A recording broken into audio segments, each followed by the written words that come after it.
Share कर रही हूँ मेहंदी डिज़ाइंस, जो बहुत ही ज़्यादा इजी है। अगर आप बिगनर्स हो तो आप बिगनर्स के लिए भी बेस्ट डिज़ाइन है। आई होप आपको ये डिज़ाइंस पसंद आए।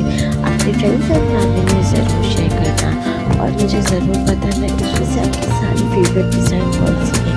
आई होप आपके रोज़े अच्छे जा रहे होंगे, रमज़ान आपका बहुत ज़्यादा अच्छा जा रहा होगा और रोज़े अच्छे ही जा रहे होंगे। तो अगर आपको ईद में कोई ऐसी मेहंदी लगाना है या फिर कोई भी फंक्शंस में लगाना है तो इसमें मैंने सारी ट्रेंडिंग और आज की डिज़ाइन लेकर आया है, तो जो बहुत ज़्यादा ट्रेंडिंग और बहुत ही ज़्यादा अच्छी है और स्टाइलिश भी है। तो अगर आपको मेरे चैनल पर न्यू हो तो मेरे चैनल को सब्सक्राइब कर लीजिए, बेल आइकन